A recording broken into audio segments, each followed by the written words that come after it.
사도행전 10장 1절부터 16절까지의 말씀입니다. 제가 먼저 읽죠. 가이사랴에 고넬료라 하는 사람이 있으니 이달리아 부대라 하는 군대의 백부장이라. 그가 경건하여 온 집안과 더불어 하나님을 경외하며 백성을 많이 구제하고 하나님께 항상 기도하더니, 하루는 제9시쯤 되어 환상 중에 밝히 봄에 하나님의 사자가 들어와 이르되 고넬료야 하니, 고넬료가 주목하여 보고 두려워 이르되 주여 무슨 일이니까? 천사가 이르되 내 기도와 구제가 하나님 앞에 상달되어 기억하신 바가 되었으니 내가 지금 사람들을 요빠에 보내어 베드로라 하는 시몬을 청하라. 그는 무두장이 시몬의 집에 유숙하니 그 집은 해변에 있다 하더라. 마침 말하던 천사가 떠나매 고넬료가 집안 하인 둘과 부하 가운데 경건한 사람을 하나를 불러 이 일을 다 이루고 요빠로 보내니라. 이튿날 그들이 길을 가다가 그 성에 가까이 갔을 그때에 베드로가 기도하려고 지붕에 올라가니 그 시각은 제6시더라. 그가 시장하여 먹고자 하매 사람들이 준비할 때에 황홀한 중에 하늘이 열리며 한 그릇이 내려오는 것을 보니 큰 보자기 같고 내 귀를 메어 땅에 들이웠더라. 그 안에 땅에 있는 각종 네 발 가진 짐승과 기는 것과 공중에 나는 것들이 있더라. 또 소리가 있으되 베드로야 일어나 잡아먹으라 하거늘 베드로가 이르되 주여 그럴 수 없나이다. 속되고 깨끗하지 아니한 것을 내가 결코 먹지 아니하였나이다 한데, 또 두 번째 소리가 있으되 하나님께서 깨끗하게 하신 것을 내가 속되다 하지 말라 하더라. 이런 일이 3번 있은 후 그는 하늘로 올라져 가니라. 아멘. 오늘 우리 모두에게 주의 평안과 위로가 있기를 주의 이름으로 축복합니다. 오늘은 가이사랴 빌립보 고넬료라 하는 사람이 가이사랴에 있었는데 이탈리아 군대의 백부장입니다. 로마에 소속된 사람 말하죠. 근데 그 사람에 대해서 2절에 이렇게 이야기합니다. 그의 직업은 군인이잖아요. 백부장이고요. 100명의 부하를 거느리는 그런 군인이죠. 백부장. 2절에 보니까 그 사람을 소개하는데 이렇게 소개합니다. 2절 시작. 그가 경건하여 온 집안과 더불어 하나님을 경외하며 백성을 많이 구제하고 하나님께 항상 기도하더니. 여기에 보면 저는 이 본문에서 키워드를 항상 기도하더니 라고 잡아봤습니다. 이 사람은 평상시에도 하나님과 특별한 관계없이 항상 기도하던 사람이었어요. 그런데 경건한 사람이라고 소개했는데 하나님을 경외하고 구제하고 기도하는 사람, 이것을 경건한 사람의 특징으로 소개하고 있어요. 다시요. 경건한 사람으로 백부장을 소개하는데 이름은 나오지 않지만 그의 직업은 백부장입니다. 로마의 군대 장수이고요. 그런데 이 사람이 경건한데 이 사람은 우리가 아는 그런 이스라엘 백성이 아닙니다. 그들이 당시에 이스라엘 백성들이 생각했던 유대인으로 아닌 사람들은 다 이방인으로 여기고 그들에게 구원이 있겠는가라는 부정적인 생각이 그들 가운데 가득했죠. 선민의식이 있었다는 거예요. 유대인들은 하나님께서 자기들을 특별히 부르셨다는 그런 특별한 사상을 갖고 있었어요.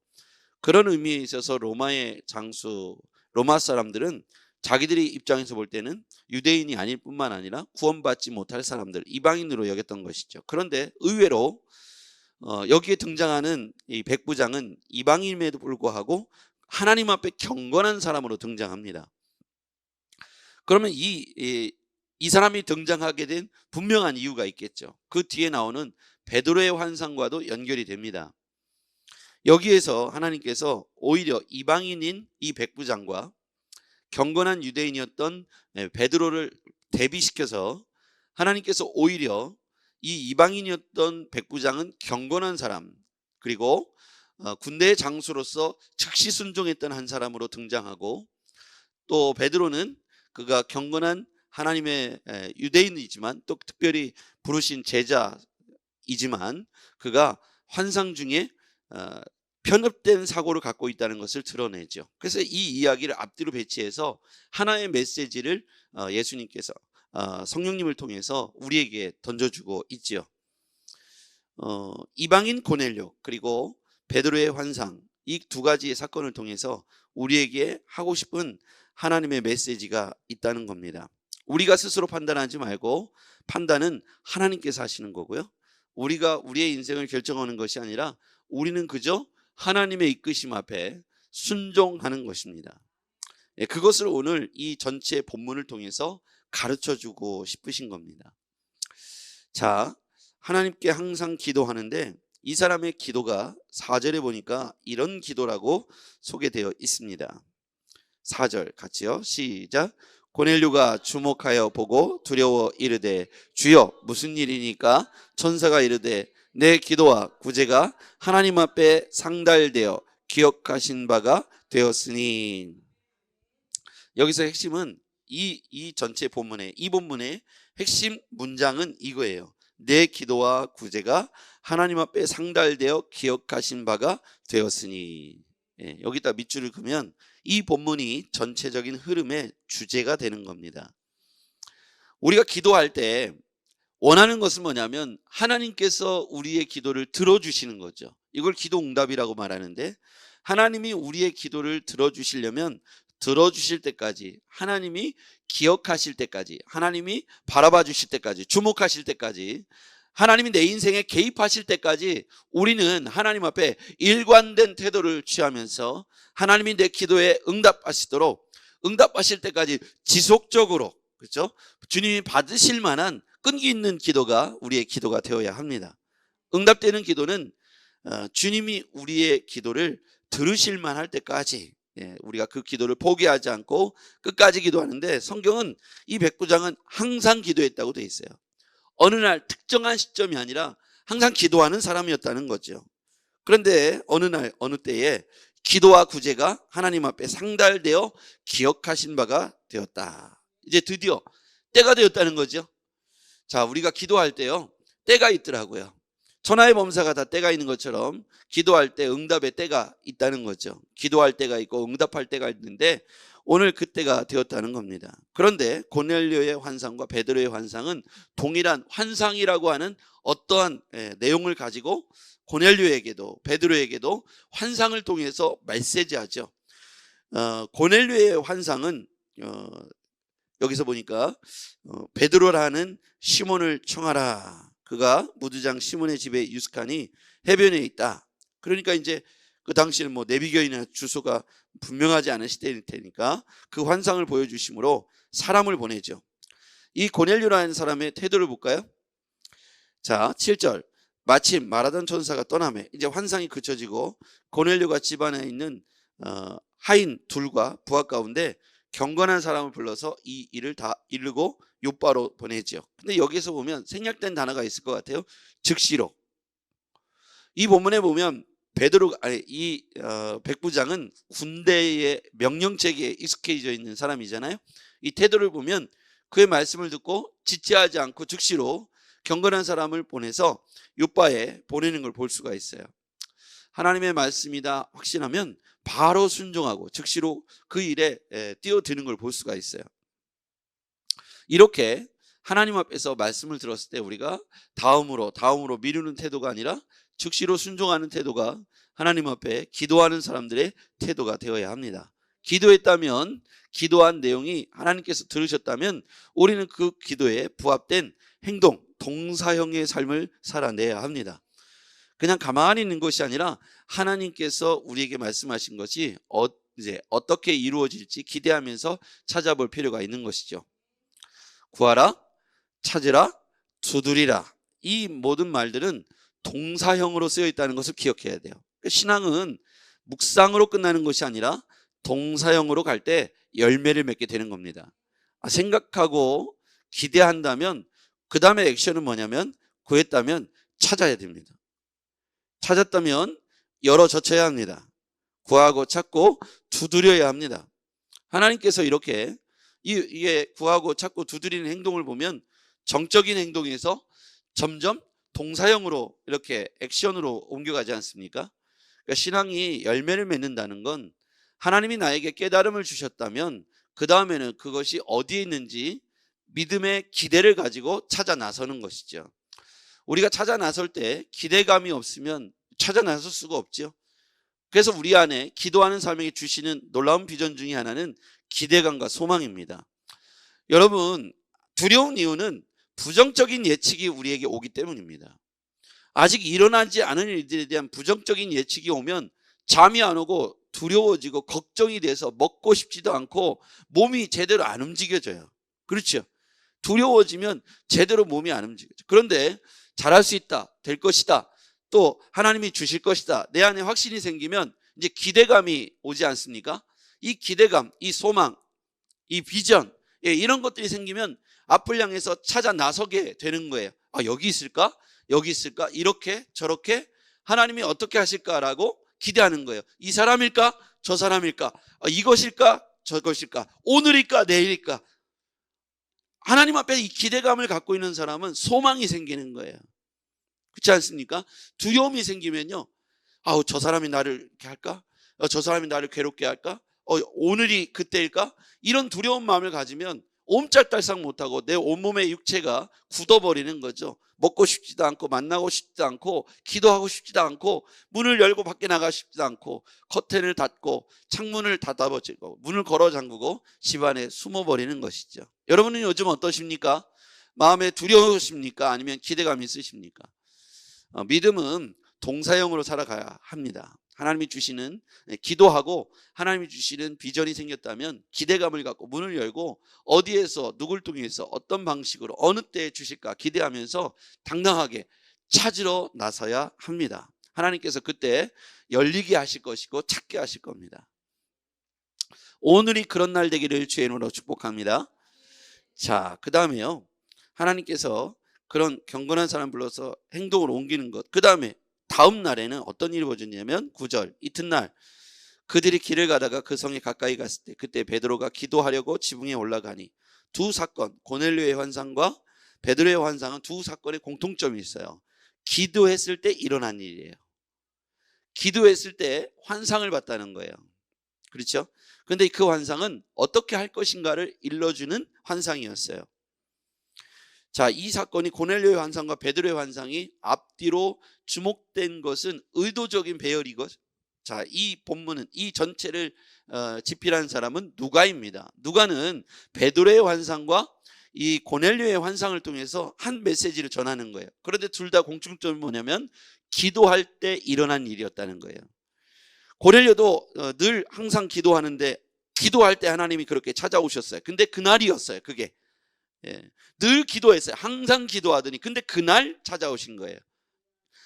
우리가 그 다음에 베드로가 기도하려고 지붕에 올라가니 6시쯤 되었을 때 시장하여 먹고자 하는데, 자, 배고플 타이밍이에요. 근데 그때 갑자기 11절 하늘이 열리며 한 그릇이 내려오는 거예요. 배고픈데 갑자기 먹을 게 하늘에부터 환상 중에 보여지는 거예요. 근데 그것이 자기가 기대하지 않은 먹을 거예요. 12절 그 안에 땅에 있는 각종 네 발 가진 짐승과 기는 것과 공중 나는 것들이 있더라. 지금 배고픈 참에 그게 내려오는 거예요. 그러면서 13절 또 소리가 있어 베드로야 일어나 잡아먹으라 하거늘.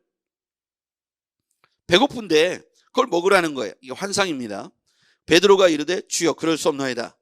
배고프지만 나는 그거 먹을 수 없습니다. 이유는 속되고 깨끗하지 아니한 것을 내가 결코 먹지 아니하겠나이다. 그게 무슨 얘기입니까? 나는 유대인입니다. 이 율법에 그런 속된 것들을 내가 왜 먹습니까? 아무리 배고파도 저는 그걸 먹지 않겠습니다.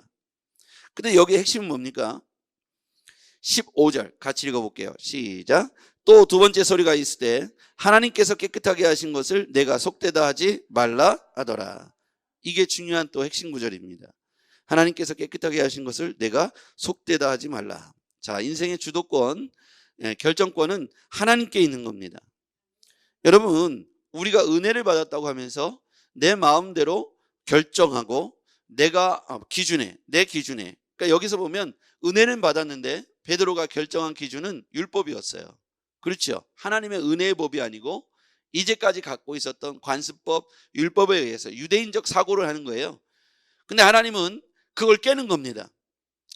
자, 고넬료는 자기가 이방인이잖아요. 근데 경건했어요. 근데 하나님께서 이렇게 해라고 말하니까 두말 없이 순종합니다. 그런데 정작 베드로는 환상 가운데 먹어라 그랬더니 그 하나님의 메시지, 하나님의 환상 중에 그는 안 됩니다. 제가 아무리 배고파도 이건 먹을 수 없습니다. 맞는 것 같지만 꼭 맞는 게 아니죠. 하나님의 부르심 앞에, 하나님의 이끄심 앞에, 천사의 이끄심 앞에 순종했어야 되는데 자기의 관습적 율법이 그 안에서도 작동을 한 것이죠. 그것을 오히려 하나님이 책망하시는 겁니다. 하나님께서 깨끗하게 하신 것을 내가 속되다 하지 말라. 주도권이 하나님께 있다는 거예요. 나의 생각과 다를 때 성령의 인도하심에 순종해야 합니다. 백부장은 담백한 순종을 하죠.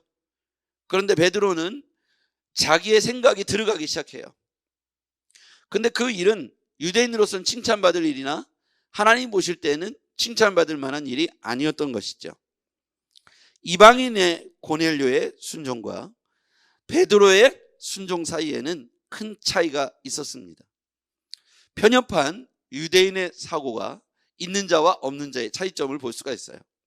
우리가 기도한다 하면서 내 생각과 배치될 때, 내 생각과 다를 때 기도하는 사람들 중에도 자기의 생각이 기도를, 하나님의 이끄심을 억누를 때가 있다는 거예요.